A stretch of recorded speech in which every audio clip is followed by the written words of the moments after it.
إن الحمد لله نحمده ونستعينه ونستغفره ونؤمن به ونتوكل عليه من شرور أنفسنا ومن سيئات أعمالنا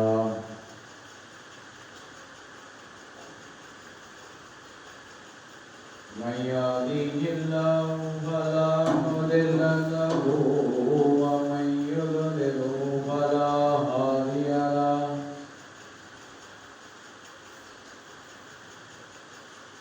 أشهد أن لا إله إلا الله وحده لا شريك له وأشهد أن محمدا عبده ورسوله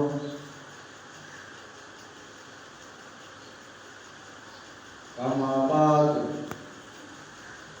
أعوذ بالله من الشيطان الرجيم بسم الله الرحمن الرحيم قل هو الله أحد الله الصمد لم يلد ولم يولد ولم يكن له كفوا أحد صدق الله العظيم وصدق رسوله النبي الكريم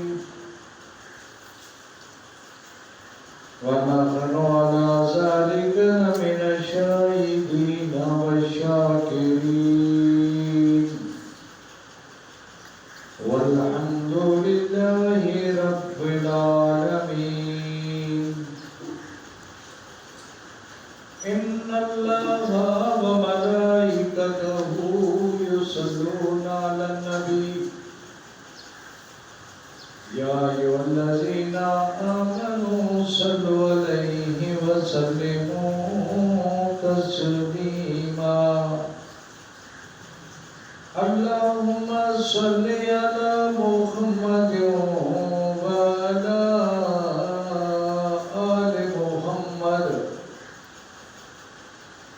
كما صليت على إبراهيم وعلى آل إبراهيم إنك حميد مجيد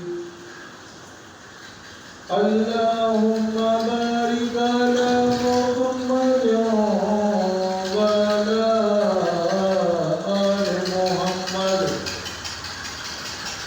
كما باركت على إبراهيم وعلى آل إبراهيم إنك حميد مجيد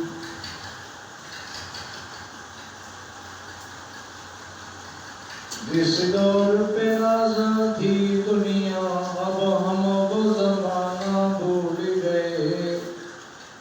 اوروں کو جگانا یاد رہا خود ہوش میں آنا بھول گئے منہ دیکھ لیا آئینے میں پر داغ نہ دیکھا سینے میں خوب جی لگایا جینے میں کہ موت کو مسلمان بھول گئے میرے انتہائی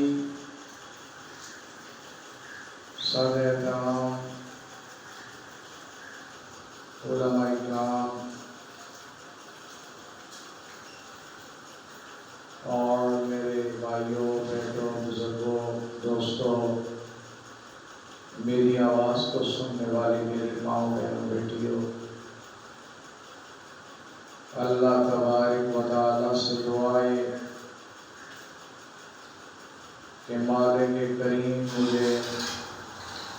قرآن اور پیارے نبی کا فرمان بیان کرنے کی سمجھانے کی سمجھنے کی اور عمل کرنے کی توفیق عطا فرمائے۔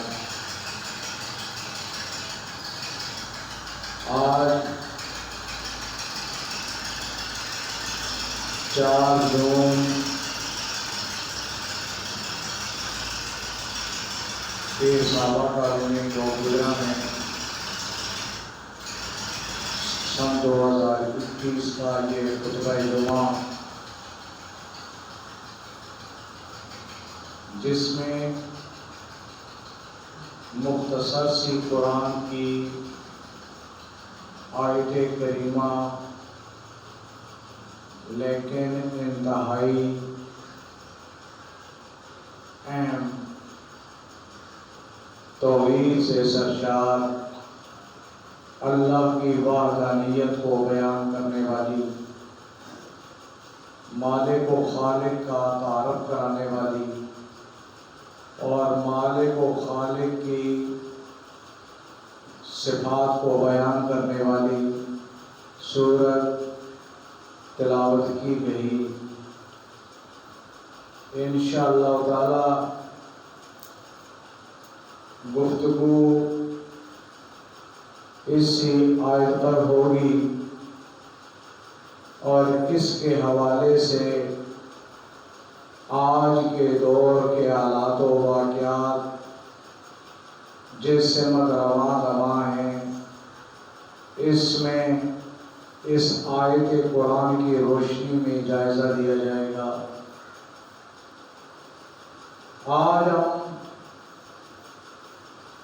جس موڑ پہ کھڑے ہیں، جس زمانے سے ہم گزر رہے ہیں، یہ زمانہ انتہائی غفلت اور لاپرواہی کی دلدل سے گزر رہا ہے۔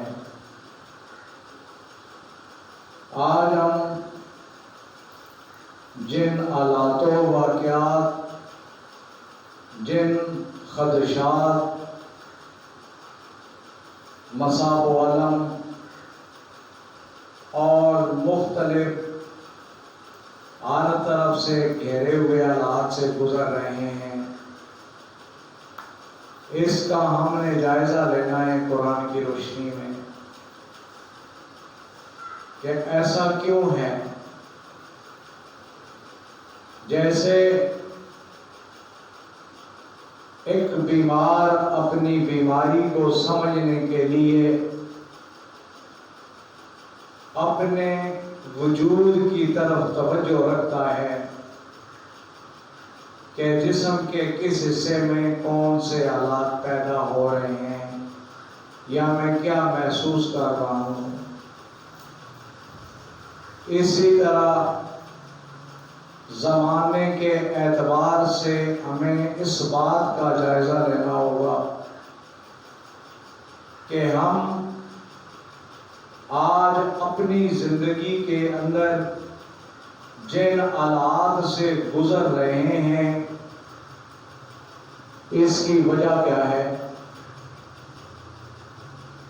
مشکلات کی وجہ کیا ہے، مصاب و علم کی وجہ کیا ہے، حالات و واقعات کی وجہ کیا ہے، برادری بحث کی جو گزر رہے ہیں حالات، اس کی وجہ کیا ہے،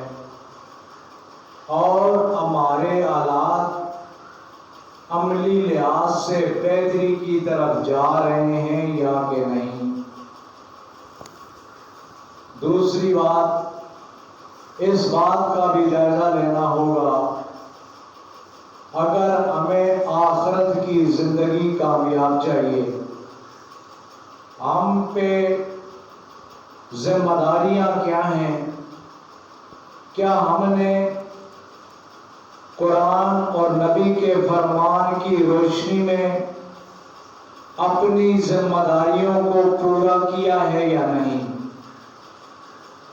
اور اب ان کو پورا کرنے کا جو تقاضا ہے وہ کس معیار کا ہے، ہمیں کیا کرنا چاہیے۔ اگر آج ہم نے اس بات کا جائزہ نہ لیا تو کل ہماری آخرت جس میں ہم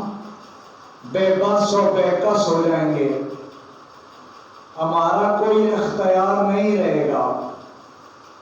پھر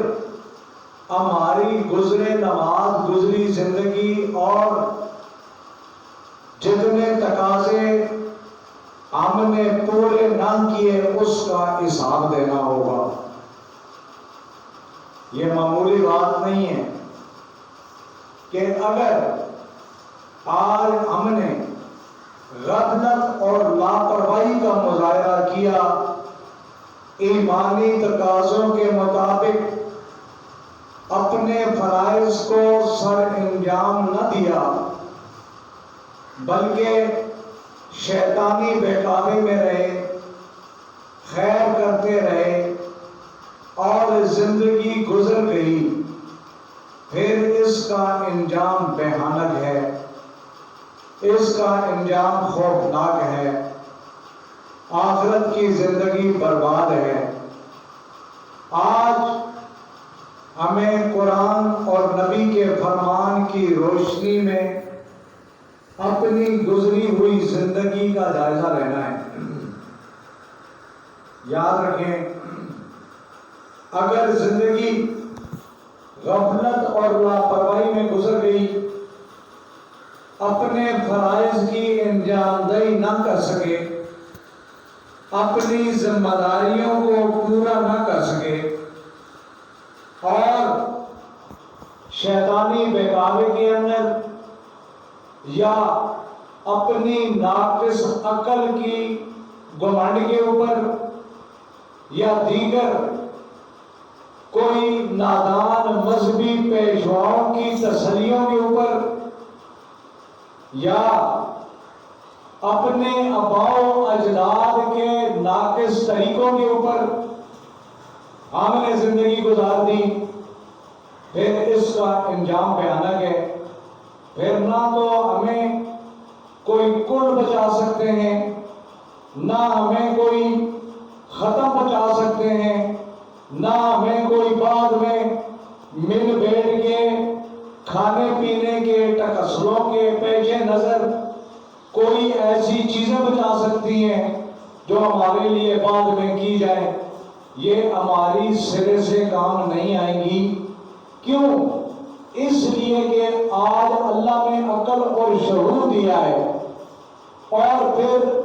عقل اور شعور ہمارا یہ تقاضا کرتا ہے کہ ہم اللہ کی کتاب کو، قرآن کو ہم فالو کریں، قرآن کو ہم پڑھیں، قرآن کو ہم سمجھیں۔ جب تک قرآن کو پڑھا نہیں، قرآن کو سمجھا نہیں، زندگی کے تقاضوں کو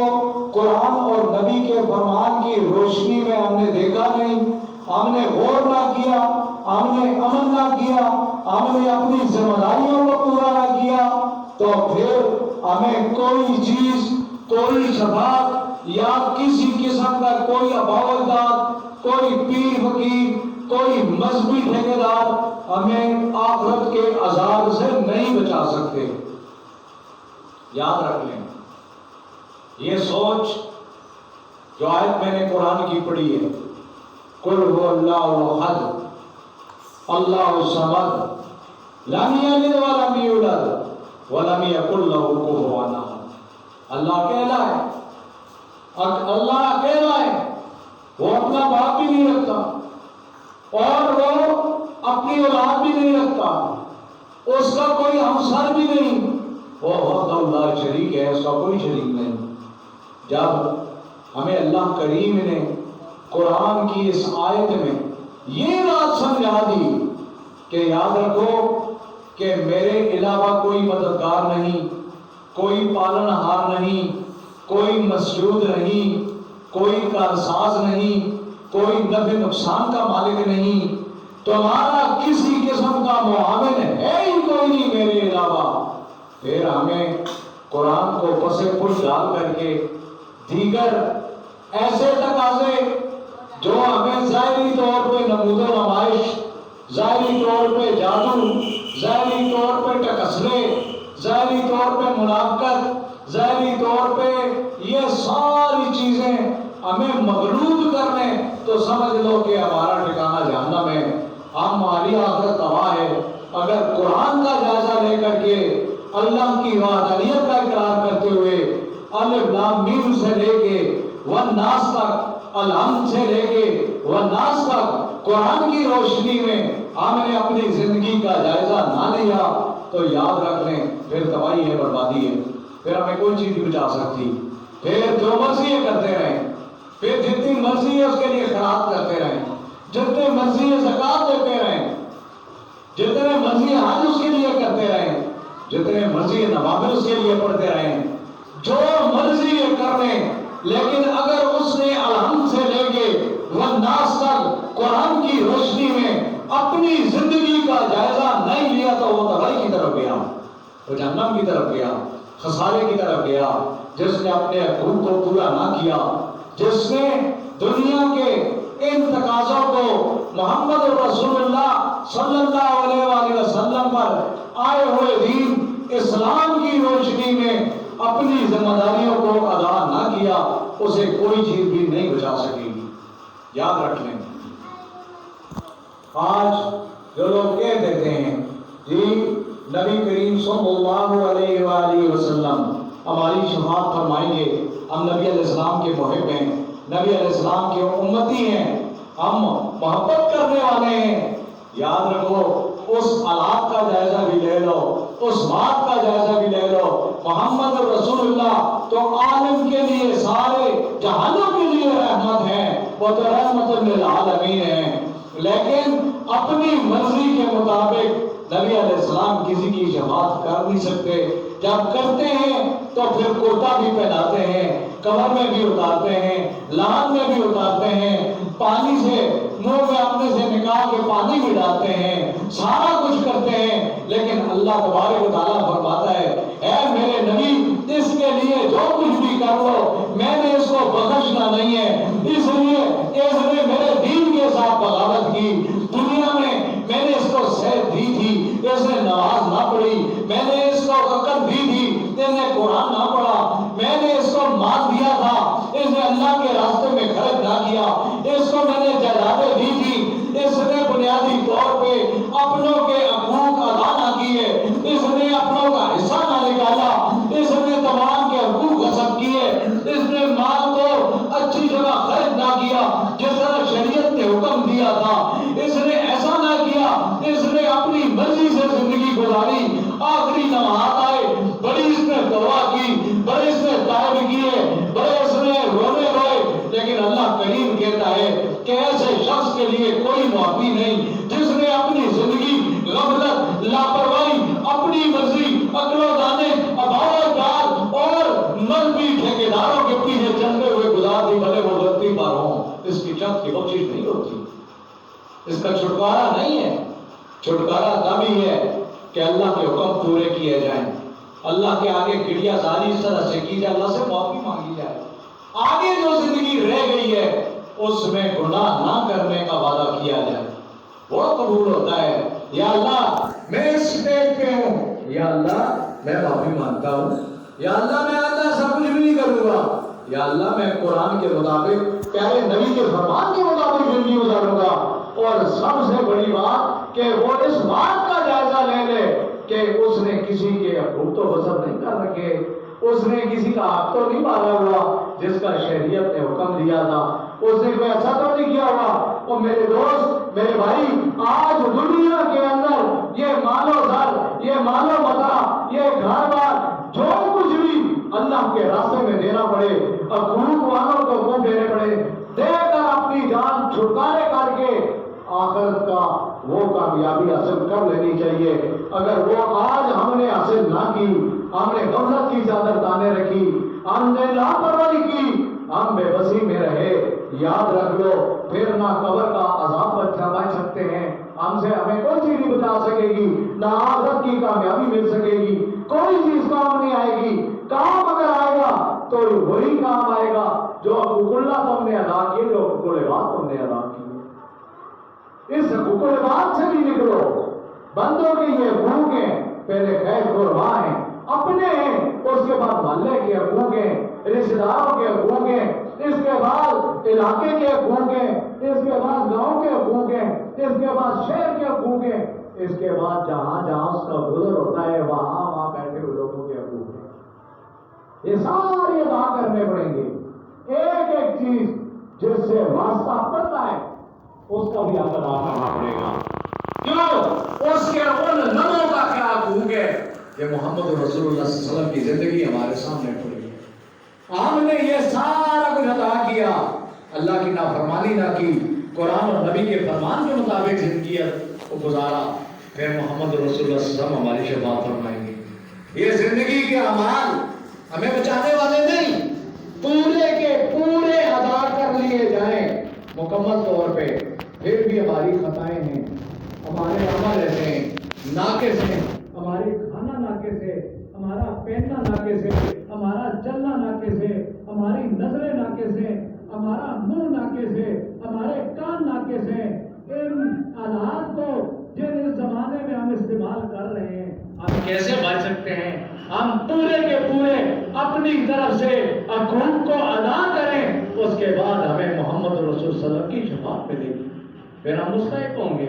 ان غلطیوں خطاؤں کے اوپر کہ ہمیں کالی کملی والے آقا شفاعت فرمائیں گے، پھر بھی ہم بخشے جائیں گے۔ یاد رکھنے، یہ تکبر کر لینا، یہ گمان کر لینا، یہ ضرور کر لینا کہ میں نے کمایا بھی حلال کا، میں نے خرچ بھی صحیح کیا، میں تو نماز بھی پڑھتا ہوں، میں قرآن بھی پڑھتا ہوں، نہ جانے گلی میں سے گزرتے ہوئے راستے سے پتھر کو سائڈ پہ نہ کیا، یا محلے کے اندر کوئی بیوہ یتیم، کوئی غریب مسکین بھوک کی وجہ سے سو گیا، یا کسی عید کے موقع پہ یا کسی ایسے موقع پہ کوئی غریب غربا جس کا تن پہ پہننے کے لیے کپڑا نہیں تھا ہم نے وہ نہ دیا، یا کسی یتیم بچے نے اپنی ماں سے تقاضا کیا ہو کہ میری ماں میرے کپڑے نہیں ہیں، اگر تم اس محلے میں رہتے ہو سارا کچھ کر گئے، تم ہر قسم کے حقوق ادا کر گئے، لیکن اللہ چاہے تو اس میں بھی پکڑ لے کہ وہ محلے کا ایک یتیم بچہ تھا، ماں سے عید پہ تقاضا کرتا، تو محلے میں رہتا تھا،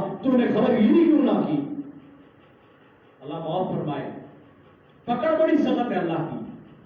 یہ اس کے لیے ہمیں محمد رسول صلی اللہ علیہ وسلم کی شفاعت کی ضرورت ہے، اس کے لیے ہمیں شفاعت کی ضرورت ہے۔ ہمارے شفاعت ہوگی ہم بخشے جائیں گے، اللہ کرم کرے گا ہم بخشے جائیں گے، ورنہ سارا کچھ کرنے والے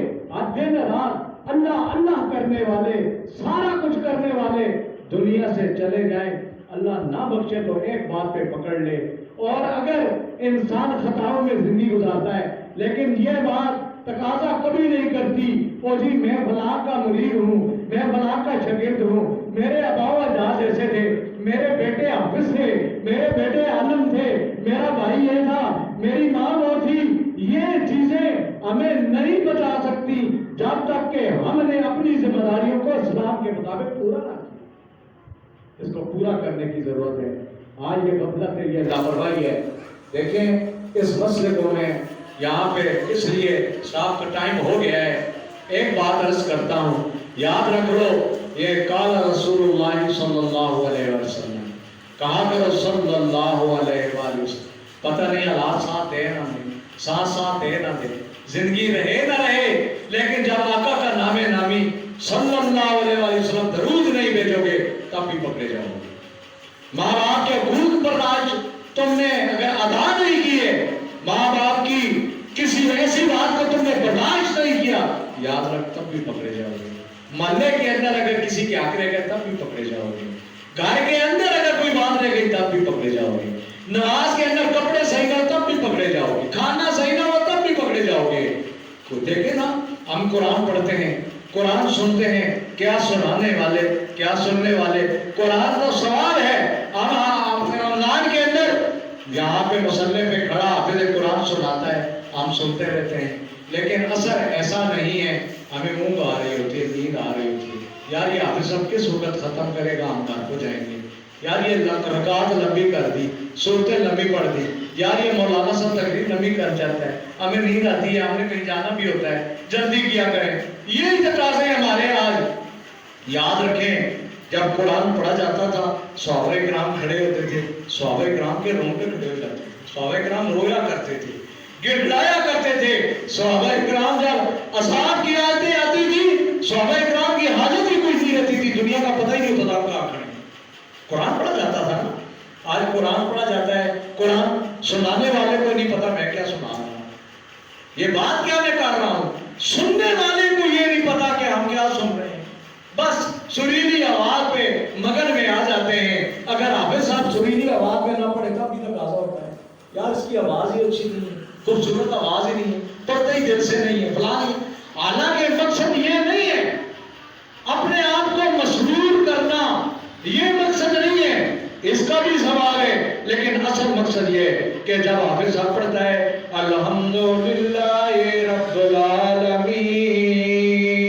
حافظ صاحب کو بھی پتا ہو، پیچھے کھڑے لوگوں کو بھی پتا ہو، اے اللہ تیری حمد و ثنا ہے، اللہ کائنات بھی تیری ہے، اللہ یہ جہان بھی تیرا ہے، تو ہی تعریفوں کے قابل ہے، تیری ہی حمد و ثنا ہے، رب العالمین تو ہی مالک ہے تمام کائنات کا، الرحمن الرحیم، رحمان بھی ہے، رحم بھی کرنے والا ہے اور بار بار رحم کرنے والا ہے، رحمان بھی ہے، رحیم بھی ہے، ہم بار بار غلطی کریں گے، بار بار معافی مانگیں گے، اے اللہ تو ہمیں معاف کرے گا، رحمان الرحیم، مالک یوم الدین، آپ اس کو بھی پتا ہو، پیچھے مقتدی کو بھی پتا ہو، ایک دن آ رہا ہے جس دن اللہ نے حساب لینا ہے، ایک ایک لمحے کا، ایک ایک پائی کا، گزری ہوئی زندگی کا۔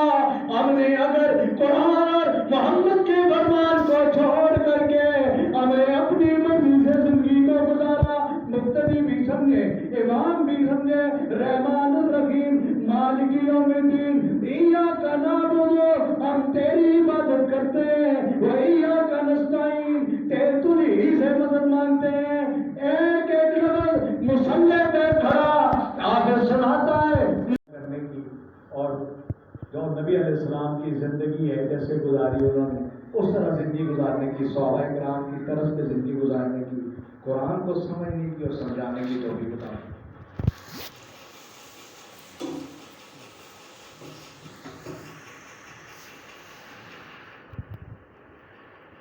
ان الحمد للہ نحمده ونستعینه ونستغفره ونؤمن به ونتوکل علیہ من شرور انفسنا ومن سیئات اعمالنا من يهده الله فلا مضل له ومن يضلل فلا هادي له اشهد ان لا اله الا الله وحده لا شريك له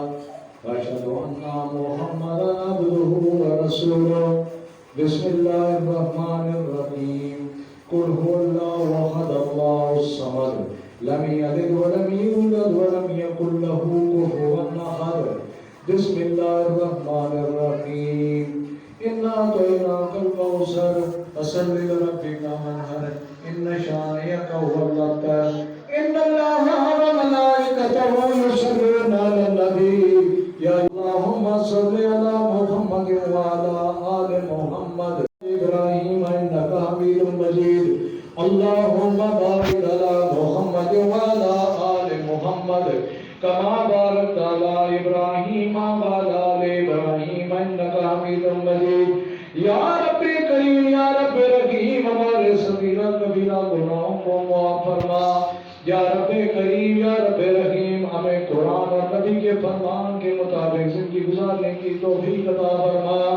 یا رب کریم جو ذمہ داریاں ہمارے اوپر عائد ہوتی ہیں انہیں صحیح معنوں میں قرآن و سنت کی روشنی میں پورا کرنے کی توفیق عطا فرما، یا رب کریم ہمیں قرآن سے محبت نصیب فرما، یا رب کریم قاضی کملی والے کی محبت نصیب فرما، یا رب کریم یا رب رحیم بیماروں کو شفائے راستہ کاملہ نصیب فرما، یا رب کریم اگر تو شفا دے دے تیرے خزانوں میں کمی نہیں ہے، یا رب کریم ہماری اولادوں کو دین کے لیے قبول فرما، یا رب کریم صحیح معنوں میں ہماری رعایا کو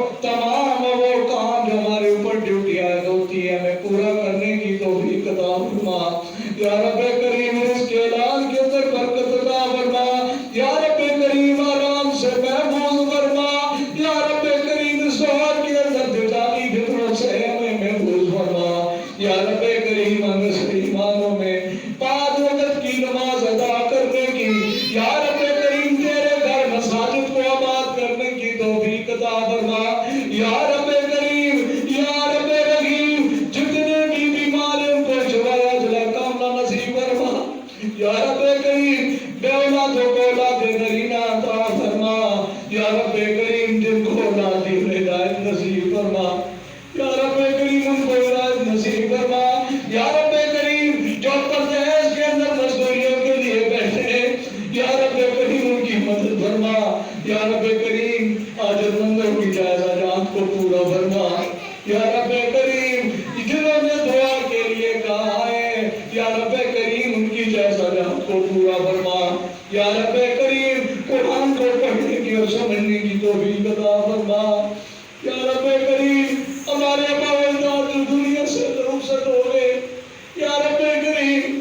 ان کے گناہوں کی بخشش فرما، یا رب کریم ان کی قبروں کو جنت کا باغ بنا دے، یا رب کریم جو کرنا پڑنے والے رخصت ہو گئے، یا رب کریم ان کی آخرت کو سنبھال دے، یا رب کریم ان کو جنت الفردوس عطا فرما دے، یا رب کریم انہیں معاف فرما دے، یا رب کریم یہ قبرستان بھرے پڑے، بچے سے لے کے بوڑھے تک پتہ نہیں کس کا کب بڑھاپا آ جائے، یا رب کریم دنیا میں ماری مقبول فرما دینا، یا رب کریم ایمان پہ خاتمہ فرمانا، یا رب کریم کرنے پہ خاتمہ فرمانا، یا رب کریم، یا رب کریم جو بھی غریب غربا ہے، یا رب کریم میرے خدا مسلم کی مدد فرما، یا رب